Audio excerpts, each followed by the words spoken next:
안녕하세요. 책 읽어드리는 집사 백종환입니다. 여러분, 캠프힐을 들어보셨을까요? 캠프힐은 장애인을 위해 만들어진 생활 공동체입니다. 1940년 영국 스코틀랜드 지방의 에버딘에 최초로 설립되었고요. 현재는 세계적으로 100개가 넘는 공동체가 운영되고 있다 합니다. 우리 대한민국 캠프힐 마을은 물 좋고 공기 맑은 경기도 양평에 터를 잡고 있습니다. 이곳에는 공교육 체계 속에서 다른 아이들과 배움의 속도가 달라 힘들어하던 아이들이 이해받는 환경 속에서 천천히 배움의 길을 걷고 있다 합니다. 이 만화 같은 마을을 설립한 분은 교직 생활을 접고 40대에 독일로 유학을 통해 변신을 한 김은영 대표입니다. 그래서 오늘은 김은영 대표가 쓴 책 발도르프 아줌마의 삶과 교육 이야기 캠프힐에서 온 편지를 소개하고자 합니다. 이 책 초판은 2008년에 발행되었고요. 이후 2011년에 3쇄가 발행되어 현재의 시점으로도 이미 14년 정도가 흘렀는데요. 책 내용이 너무 신박해서 여러분께 소개해드리고 싶은 욕심에 빨리 캠프힐 책 속으로 빠져보시길 기대합니다.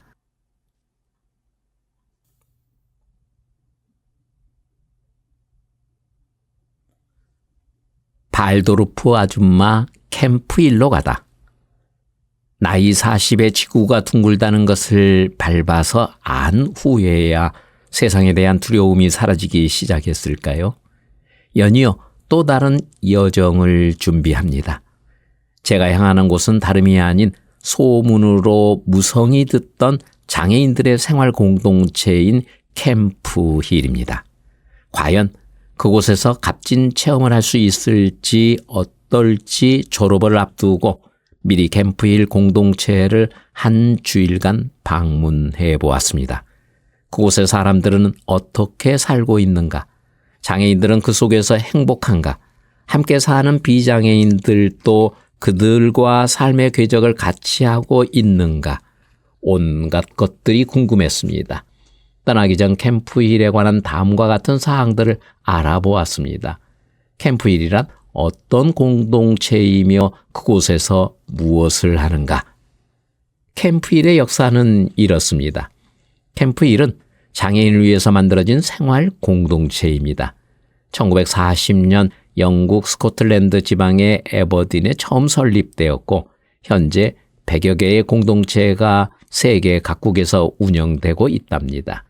처음 설립된 캠프힐은 장애 아동을 위한 학교로서 칼 퀴니 박사가 인지학에 깊이 영향을 받아 그 철학을 바탕으로 설립한 장애인 공동체였습니다.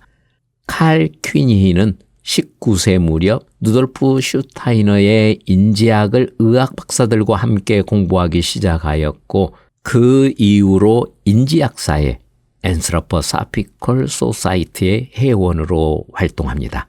그리고 졸업 이후 스위스의 인지학 병원에서 일을 하게 되는데 그가 병원에 처음 방문하던 날은 예수 강림절이었습니다. 그는 이때 장애 아동들이 촛불 의식을 하는 모습을 보고 깊은 감동을 받아 자신의 일생을 장애 아동들에게 헌신하리라 결심했다고 합니다. 칼 퀴니 박사는 오스트리아 출신의 유태인으로 2차 세계대전 중 뜻을 같이 하는 동료들과 히틀러의 유대인 학살 정책을 피해 영국의 스코틀랜드로 피난을 가게 됩니다. 퀴니는 의학 박사로서 병원과 특수교육센터에서 풍부한 경험을 갖고 있었습니다. 스코틀랜드의 에버딘에 정착한 그는 학살 정책을 피해온 이민자로서의 삶보다는 그곳에서 장애인을 위한 공동체의 필요성을 절실히 느끼게 되었답니다. 퀴니 박사는 장애인들이 사회 변화에 커다란 영향을 미칠 것이라고 생각했는데 왜냐하면 장애인을 돌보는 이 일은 자기 자신보다 상대방을 고려하는 일이기 때문이라고 생각했습니다. 이 같은 생각으로 그는 영국 에버딘에 최초의 캠프힐을 설립하게 되었고 이는 세계 캠프힐 운동의 출발이 됩니다. 그렇다면 루돌프 슈타이너 철학이란 무엇이며 캠프힐 설립에 어떤 영향을 미쳤을까요? 인지학에서는 인간은 태어나서 죽을 때까지의 존재로만 보는 것이 아니라 영원한 정신적인 존재로서 탄생 이전부터 존재했고 사망 이후에도 존재한다고 봅니다. 모든 인간은 눈에 보이는 신체와 마음을 떠나서 하나의 정신적인 존재라는 견해를 갖고 있습니다. 장애는 불운이나 우연히 사람들에게 주어지는 것이 아니라 장애인 본인에게 그리고 장애인과 함께 살아가는 사람들에게 커다란 의미를 지니고 있다는 것입니다. 그리하여 슈타이너는 다음과 같이 역설합니다. 장애 아동을 가르치고 치료하는 사람들은 장애 아동의 운명에 관여하는 것이다. 그리고 이러한 관계는 새로운 운명을 가져온다. 칼 퀴니 박사는 다음과 같은 점을 지적하였습니다. 우리가 장애인들을 있는 그대로 바라보고 대하게 되면 결국 우리는 장애인들에게 좋은 영향을 줄 수 없습니다. 우리가 장애인들은 어떠해야 한다고 바라보았을 때 장애인들을 참되게 도와줄 수 있고 장애인들은 변화하게 됩니다. 우리가 우리와 다른 모습을 하고 다르게 생각하는 장애인들을 만나면 연민과 반감을 느끼게 됩니다. 하지만 우리가 장애인들에게 우리 자신의 모습을 발견하게 될 때에 겸손한 마음이 생겨나고 우리는 그들을 참되게 도와줄 수 있습니다. 캠프힐 학교에서 실행되는 치료 교육은 독일에서 처음 쓰인 단어로 특수 교육이라는 의미입니다. 치료 교육에서는 우리가 말하는 정상을 균형이 잡힌 저울에 간주하고 장애를 균형을 잃은 저울로 봅니다. 자폐증을 예로 들어본다면 자폐 증상을 가진 아동은 사회성이 부족하고 혼자 있기를 좋아하고 필요한 것이 있을 때를 제외하고는 다른 사람에게 말을 하거나 눈을 마주치는 일이 드물지요.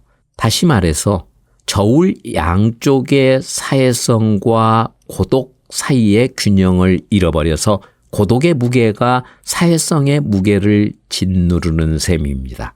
그에 비해 다운 증후군은 어떤가요? 자폐증을 설명하면서 항상 짝꿍처럼 따라다니는 것이 다운 증후군입니다. 다운 증후군은 자폐증과 대조적입니다.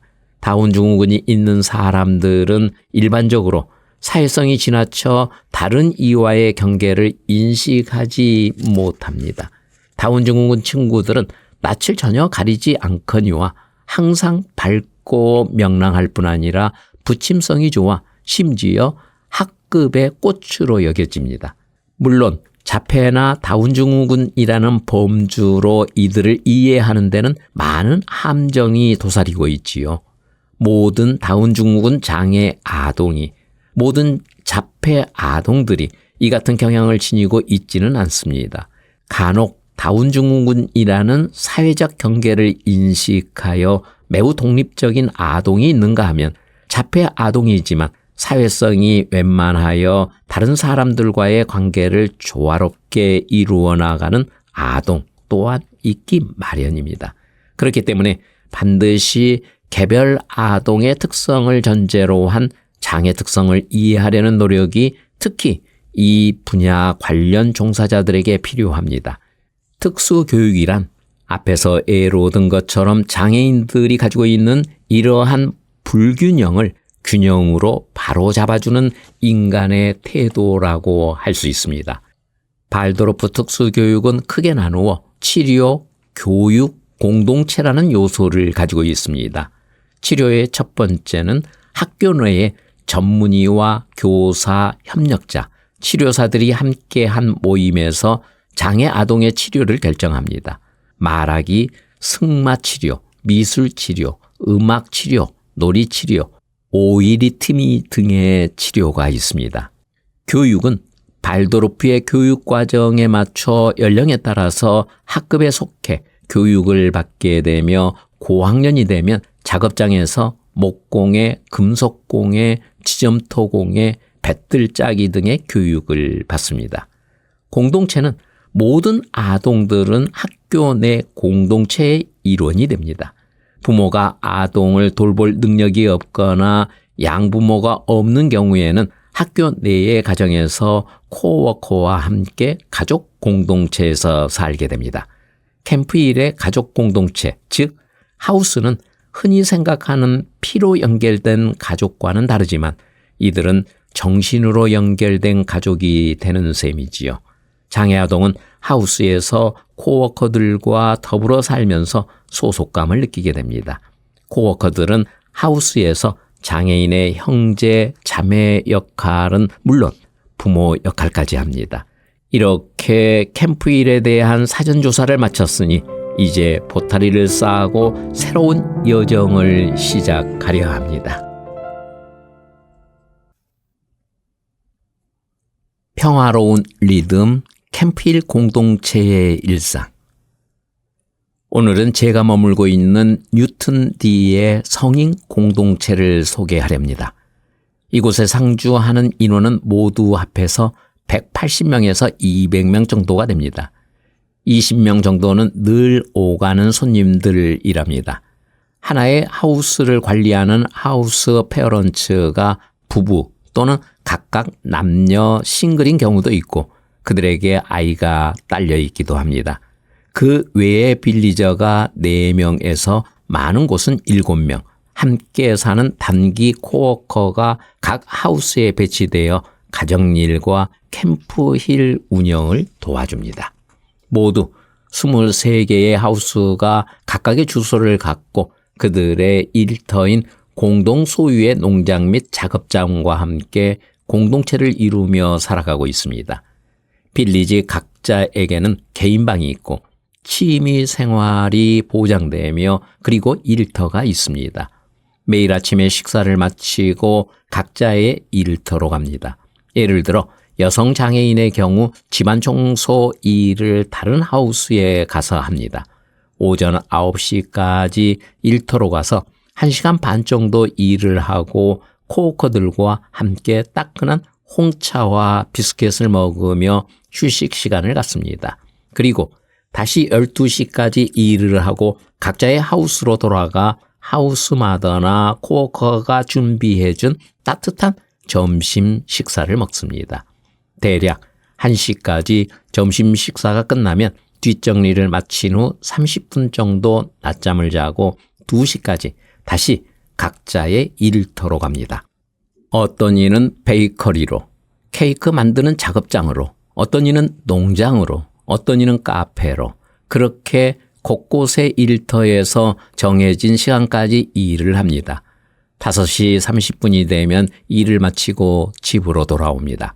하우스에서 6시에 저녁 식사를 마친 후 7시 이후에는 각자의 취미 생활을 하거나 친구를 방문하거나 자유롭게 저녁 시간을 보냅니다. 여러 가지 여가 선용을 위한 코스로 그림 그리기, 댄스 코스, 기타 강습들이 빌리저들을 위해서 제공됩니다. 축제가 다가오면 이곳 코워커들과 함께 무대에서 연극을 선보이기 위해 연습을 하기도 합니다. 얼마 전에는 셰익스피어 탄생 주간을 맞아 맥베스를 공연했습니다. 그리고 주말이면 용돈을 받습니다. 가족 친지들에게 생일 카드나 작은 선물도 사서 보내고 주말에 외출해서 차를 마시거나 간혹 이성 친구들과 데이트 비용으로 용돈을 씁니다. 일터와 삶터에서 모든 것이 평화롭게 순환됩니다. 이렇게 자연스러운 생활 리듬이 하루아침에 이루어진 것이 아님이 분명합니다. 오랜 시간 동안 시행착오와 실패를, 수정의 수정을 거듭하면서 어떻게 하는 것이 가장 인간적인 삶의 원형일까 고민하며 오늘에까지 이르렀다고 생각합니다. 여기서 그치는 것이 아니라 이들은 모여서 어떤 것이 최선인지 혹은 차선인지 끊임없이 협의합니다. 모든 연령대를 위한 캠프일 공동체들. 이곳 캠프일에서 시간을 보내면 보낼수록 참 아름다운 곳이라는 생각이 절실하게 듭니다. 때때로 한국에서 사회복지나 장애인복지 관련 일을 하는 사람들, 특히 정책 결정권자인 복지부 장관을 비롯한 사람들을 초대해서 어떻게 장애인과 비장애인이 더불어 아름다운 세상, 즉 아름다운 현실 세계를 이루며 살고 있는지 보여주고 싶은 생각이 들 때가 있습니다. 앞에서도 얘기했듯이 인생 절단나는 결정을 하고 그로부터 독일의 비텐 안넨 발도르프 사범대학에서 5년간 발도르프 특수교육 박사과정을 마치고 캠프일, 즉 인지학을 바탕으로 세워진 장애인 공동체에서 다양한 것들을 경험했습니다. 이것들이 앞으로 한국에서 시작할 일들을 위한 좋은 모델이 되었음은 말할 나위가 없습니다. 그러다 보니 자꾸 욕심이 생겨서 누구든 초대해서 이곳을 보여주고 싶은 생각이 절실합니다. 그리하여 저와 함께 뜻을 모아 일하고자 하는 사람들을 모을 수 있으면 좋겠다는 생각이 간절해집니다. 여름방학에는 한국의 옛 동료를 초청할 계획도 가져봅니다. 이곳 에버딘 지역, 제가 일하고 있는 뉴튼 D 캠프 힐은 성인을 위한 공동체로서 30세부터 종신으로 머물 수 있는 곳입니다. 이곳을 중심으로 걸어서 10분 거리에 2개의 발도르프 특수학교가 있는데 이들은 중증 장애 아동들을 위한 공동체로서 아이들이 학령기를 보낼 수 있도록 도와주고 있습니다. 아이들이 학교를 졸업하면 만 17세부터 30세까지의 청년 장애인들이 베나허라는 공동체에서 살게 됩니다. 뉴튼 D 뒤편 강 건너 마을의 다른 곳보다 더욱 아름다운 자연 환경을 갖고 있는 이 단과대학 개념의 베나허 공동체에서는 허브 농장을 중심으로 집중적으로 작업 기술을 배우며 생활하고 있지요. 이처럼 장애인이 각 연령에 따라 살기에 적절한 공동체가 있다는 것이 부러웠습니다. 또한 뉴튼 D 캠프 힐에서 자동차로 10분 거리의 마을에는 일반 아동들을 위한 발도르프 학교가 있습니다. 장애인들과 함께 사는 비장애인 가족의 자녀들이 주로 이 학교를 다니고 있습니다. 독일과 달리 영국에서는 발도르프 학교들이 국가 보조 없이 운영되고 있기 때문에 이 지역의 각 캠프일 공동체가 협력하여 학교 운영비를 지원하고 있습니다. 또한 캠프일 공동체에서 평생을 살던 하우스 페어런츠가 더 이상 일할 수 없어서 요양을 요할 때는 시몬이라는 공동체에서 거주하게 됩니다. 그러니까 이곳 에버딘에만 캠프일 공동체가 6개가 있는 셈이지요. 공동체에서 살고 있는 모든 사람들은 자신이 가진 노동력을 나누려 세계 각국에서 모여든 이들입니다. 젊어서 경험을 쌓고자 이곳에 왔다가 평생을 지내는 사람들이 대부분이고 어떤 하우스는 세대를 이어가면서 하우스 관리를 하는 경우도 있습니다. 국적과 문화는 다르지만 저마다 캠프 힐의 문화를 받아들이고 적응하며 무엇보다 장애인들과 함께 사는 삶을 최선의 선택으로 삼고 사는 사람들이라 할 수 있습니다. 단기로 머물고 있는 코워커들에게 캠프일 공동체에 대한 이해를 돕기 위해 매주 목요일에 주변 시설을 견학하는 프로그램이 마련되고 있습니다. 지난주에는 캠프일 이스테이트 누돌프 슈나이너 학교를 방문했습니다. 전교생은 모두 45명 정도이고 함께 거주하는 코워커도 45명 정도라고 합니다. 그러니까 학생 1명에 코워커 1명이 상주하며 아이들을 돌보고 있는 셈입니다. 학교에도 함께 등교하여 학급 내에서는 보조자가 되어 아이의 학교 생활을 도와줍니다. 물론 이러한 시스템으로 코워커 개인 시간이 너무 부족하여 나름대로 불만도 있지만 아무튼 지금까지는 이런 방법으로 캠프일이 운영되어 왔습니다. 견학을 하던 중에 젊은 코워커가 오후 여가 시간에 아이들과 함께 기타 치며 노래 부르는 평화로운 장면을 보고 양해를 구하고 사진을 찍었습니다. 스코틀랜드의 푸른 대지와 아름다운 날씨가 이 한 장의 사진 속에 담겼는지는 모르겠습니다. 6월의 스코틀랜드의 캠프힐은 푸르름이 깊어가고 푸른 초원의 양떼들이 한가롭게 풀을 뜯는 평화로움이 되살아나는 시기라 합니다. 한국의 많은 옛 동료들을 이곳에 초대하고 싶은 생각이 더욱 간절한 하루였습니다. 책상에서 아이들 구출하기. 독일의 발도르프 학교는 해가 갈수록 그 명성과 함께 전 세계적으로 범위를 넓혀 아시아 지역에서는 2년 전 일본의 도쿄 슐레가 교육청에서 인정하는 인가 학교로 자리 잡았고 필리핀과 대만, 인도에서도 학교 설립을 위한 움직임이 시작되고 있다고 합니다. 이렇게 세계적으로 많은 사람들의 신뢰를 얻고 있는 이유는 무엇보다도 학교의 자유로운 교육 과정과 최소한의 간섭, 그리고 교육에서 아이들이 우선으로 배려되고 있다는 것에서 찾아볼 수 있습니다. 오늘은 그 단면 하나를 소개해 보려고 합니다. 보쿠머 프로젝트 2002라 하여 보움에 있는 발도르프 학교의 새로운 학급 운영 시범에 관한 것입니다. 이 학교는 우리나라의 EBS 방송에도 종종 소개되었던 발도르프 학교이며 늘 새로운 시도로 지난 90년간 발도르프 교육이 박제화되는 것을 예방하는 역할을 해왔습니다. 시작은 5년 전 슈투트가르트의 한 학교의 의사가 초등학교 저학년 아이들의 학교 생활에 대한 문제를 제기하면서부터입니다. 저학년 아동들이 학교 생활에서 걸상에 앉아 있는 시간이 지나치게 길고 교실 전체가 책상과 걸상으로 꽉 차 있어 활발한 활동을 할 수 없으며 이러한 환경은 저학년 아이들의 신체와 정서 발달에 매우 부정적인 영향을 미친다고 보고하였던 것입니다.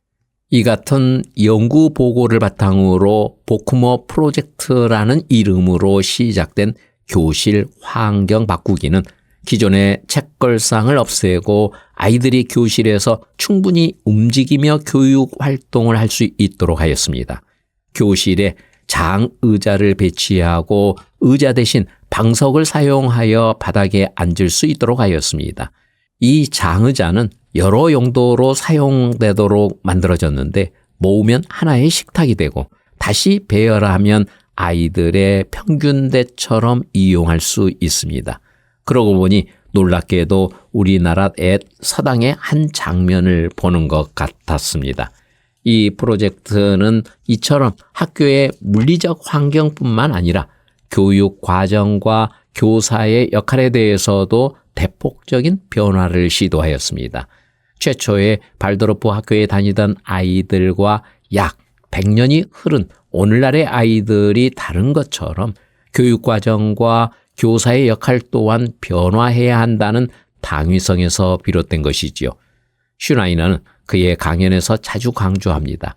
교사는 어떤 종류의 도구마에 빠져서는 안 되는 절대 자유로운 존재이어야 하며 그렇게 자유로운 존재로서의 교사가 진정으로 자유로운 존재인 아이들을 교육할 수 있다. 오늘날 발도르프 학교의 전통처럼 행해지고 있는 8학년의 졸업 연극 공연과 12학년의 졸업 논문 및 졸업 작품 발표회 등도 이 학교의 시도로 오늘날 많은 발도르프 학교에서 이루어지고 있다는 사실은 매우 고무적입니다. 아이들이 마음껏 뛰어놀 수 있는 공간 확보라는 측면에서 우리의 어린 시절을 회상해 보았습니다. 봄이면 산으로 들로 칡을 캐러 진달래를 따러 다니고 여름이면 마을 공터에서 다양한 놀이를 하며 지냈던 시절이 떠올랐습니다. 고무줄 놀이를 해도 그 움직임은 모름지기 서커스단 수준이었고 놀이의 즐거움을 통해 소통의 방법과 규칙을 따르고 양보하는 방법 등 사회를 배웠으며 진정한 인생의 기본 법칙을 배웠다고 할 수 있습니다. 그러나 요즘 아이들에게서 진정한 놀이나 움직임을 볼 수 있을까요? 안타깝게도 아이들의 상상력은 점점 고갈되고 움직임이 가져다주는 내면의 자신감, 모험심은 점점 사라지고 있습니다. 거리에서 노는 아이들이 사라지고 사설학원에 갇혀 마치 우리에서 사육되는 동물처럼 지내고 있습니다. 앞으로 이러한 아이들이 성장하여 어른이 되었을 때의 모습을 상상하면 걱정이 앞섭니다. 잘 노는 아이가 건강한 삶을 살 수 있습니다. 많이 움직이는 아이들의 에너지는 그들이 성장하였을 때 세상의 긍정적인 에너지로 변화됩니다. 거리의 아이들이 사라짐과 동시에 그 속에서 공유되었던 다양한 놀이 문화도 사라졌습니다. 이는 독일과 우리나라뿐 아니라 전 세계적으로 유사한 경향이라고 할 수 있습니다. 우리 교육에도 좀 더 획기적인 사고와 실천의 전환이 필요하다는 생각으로 복구모 프로젝트를 소개해 보았습니다. 장애 아동은 왜 이 땅에서 태어났을까? 특수교육은 교육이라는 큰 틀 아래에 있을 수밖에 없지요. 왜냐하면 특수한 아동도 특수하기 이전에는 보통 아이들과 같은 모습이었으니까요. 뛰어난 천재 아동을 위한 교육보다는 특별한 도움이 필요한 아이들을 위한 교육으로 대변되는 특수교육. 제가 그 특수교육을 하는 사람입니다. 어떤 아이들은 똑똑하게 태어났는데 왜 어떤 아이들은 장애를 갖고 태어났을까요? 그 부모가 뭔가 실수를 해서 혹시 임신 중에 뭔가 잘못해서 장애 아이가 태어나면 부모들은 깊은 죄책감에 사로잡히지요. 제가 인지학을 접하기 전에는 아무리 아니라고 해도 막연하게나마 그 부모에게 어떤 결정적인 동기나 원인 혹은 다른 문제가 있을 것이라고 생각했는데 그것이 얼마나 어리석인 생각이었는지 모릅니다. 최근 그 어리석음을 하나씩 지혜롭게 풀어가고 있답니다. 세상의 모든 철학이나 종교는 인간의 삶과 죽음에 대해 열심히 말하지만 인간 탄생의 의미와 탄생 전의 세계에 대해서는 사후 세계만큼 말하지 않습니다. 종교의 경우는 더욱 그렇지요. 현세의 삶을 잘 살아야 천국에 갈 수 있으므로 착하게 살라고, 물론 틀린 말이라고 생각하지는 않습니다만 여러분은 자신이 태어나기 이전의 세계에 대하여 생각해 본 적이 있나요? 그러니까 나는 어디에서 왔을까라는 아주 본질적인 질문 말입니다. 인지학에서는 인간의 탄생을 삶과 죽음만큼이나 의미 있게 보고 있습니다. 인지학에서 인간의 탄생을 이야기할 때 인간은 저 먼 별에서 온다고 합니다. 자신의 본질적인 존재가 물질적 세계인 지상을 바라보며 자신을 지켜주는 수호천사와 함께 이번 생애에 자신이 해야 할 과제를 함께 실현해 줄 수 있는 부모를 찾아 나선다고 합니다. 이때 아버지를 택하는 것이 아니라 어머니를 택하게 된다고 합니다. 이쯤 되면 장애 아동이 태어나는 것이 어머니의 책임이라고 할지 모르겠습니다. 그러나 아이가 태어나는 것은 전적으로 어머니, 아버지의 책임이 아니라 태어날 아이의 선택이라는 것입니다.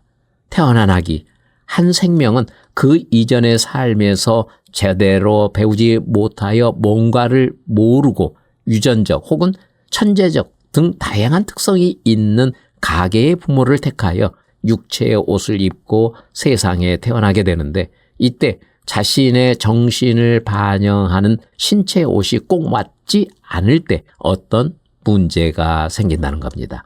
그리고 현실적으로 이러한 문제가 장애로 드러난다는 것입니다. 다시 말해서 자신의 본질과 잘 맞지 않는 옷을 입고 태어나게 되므로 정신적 본질은 문제가 없으나 그 정신을 비치는 거울이 오목 혹은 볼록 렌즈처럼 올바르게 반영하지 못하기 때문에 보이는 특성을 우리는 장애로 인식한다는 겁니다. 슈나이너는 장애를 하나의 경향성으로 이해했을 뿐 그것을 어떤 결함이나 부족함으로 보지 않았습니다. 그는 100년 전 사람임에도 오늘날의 진보적인 장애인관을 가진 사람 못지않게, 아니 오히려 더욱 본질적인 현자로서의 관점을 갖고 있었습니다. 그리고 장애인과 관련된 일을 하는 교사나 양육자들의 일을 빗대어 이렇게 표현합니다. 일상에서 의식적인 삶을 살게 되면 날마다 매 시간 결정해야 할 위치에 있다는 것을 느껴야만 합니다. 모든 행위에서 그것을 할 수 있는지, 그만둘 수 있는지, 혹은 완전히 중립적으로 행동할 수 있는지 그 가능성 앞에 서 있다고 느낄 수 있어야만 합니다. 그리고 이 결정의 용기가 내적인 용기가 필요합니다. 이 장애 아동 분야에서 어떤 것을 하고자 한다면 그것이 바로 최초의 전제 조건이 됩니다. 여러분들이 하지 않으면 죽음과 다음의 출생 사이에 신들이 하는 바로 그것을 내가 하고 있다는 것을 안다는 것은 엄청난 의미가 있습니다. 이 점을 명상하면서 수용하십시오. 그것을 생각할 수 있다는 것에 큰 의미가 있습니다. 이 점을 명상하면서 수용하십시오.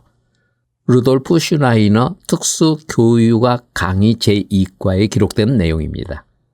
장애 아동을 양육하는 부모는 더 이상 죄의식이나 무력감에 빠져들 이유가 없습니다.